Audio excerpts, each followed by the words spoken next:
To sign up for Zoom or create an account, first go to the Zoom website. So zoom.us is the website. Wait for it to populate. It might take a second, but your two options are sign in if you already have an account, or sign up. It's free. We're going to do sign up. It's free. You just got to pick your birthday. So I'm going to pick a generic day. You have to be over 18 to create an account, just so you know. The next step is to input the email of your choice. Once you get to this page, you have to go to your email to activate your account. So you can see the first email here, please activate your Zoom account. You just select activate your account. You put in your first name, your last name, and a password. Then you confirm your password. This last option is for schools and most education institutions, but because most of us are not creating a Zoom account to teach others, no is primarily selected. But if you are in this demographic where you do use Zoom as a teaching tool, please select yes instead. Read the privacy policy and the terms of service before you join. I have already done this, so you can click continue. You are then directed to the colleagues page. You can invite your colleagues to Zoom meetings and Zoom with them right after you finish setting up your account. Or you can skip step if you choose not to invite your colleagues yet. You're given your meeting URL here. You don't need it right now. And your two meeting options after you've reached this page are start meeting now and go to my account. So I'm going to go to my account.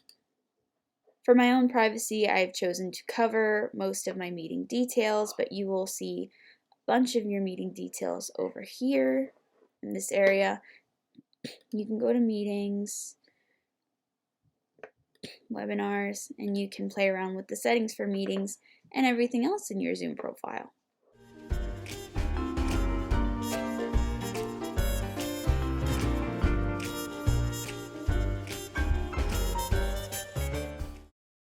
To sign into your Zoom account, you simply go back to the Zoom homepage. So click Zoom, it'll take you back to the home page regardless of where you are. Then you click Sign In.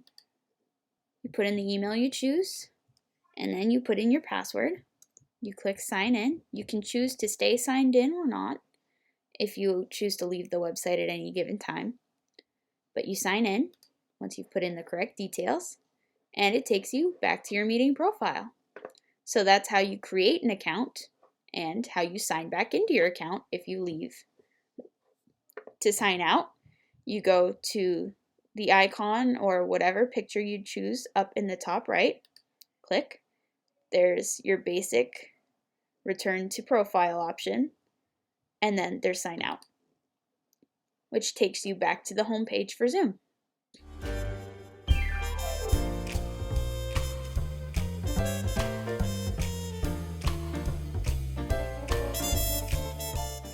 To schedule a meeting in Zoom, first you must go to your own specified meetings page within Zoom. You just click on the Meetings tab under Personal, and Schedule a Meeting is right on the right-hand side. Now you can call this anything you want, but I'm just going to call it Test Meeting. You can add a description, you can add a time or a day, specific date, specific time, and you can even add how many hours or minutes you want. In this area, you can also set up some of the other settings as well. You can make it a recurring meeting, which means it will pop up again within Zoom. You can have a personal meeting ID, you can have a passcode, you can have a waiting room, which means people will have to sign into the meeting, but you will have to also allow them to come in. A notification will pop up in the right side, and that's how that will work. You can change the video settings to see how people will start in the meeting. It's best to have video off for everyone.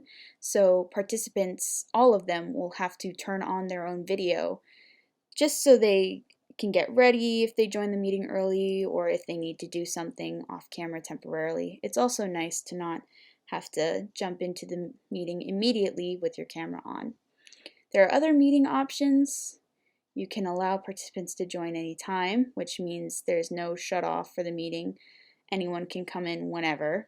You can mute upon entry, which means they don't have a mic or they'll have to unmute themselves to speak.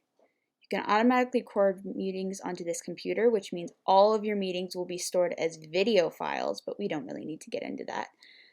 Approve or block entry for users for specific countries or regions. This is so if you wanted to, you could block anyone, but any person you personally invite from the meeting, as well as people from outside of your region, would not be included. You can create this meeting. And once you've created the meeting, it just shows you everything you've chosen to do. And then you can go to Start Meeting in the top right. Open Zoom.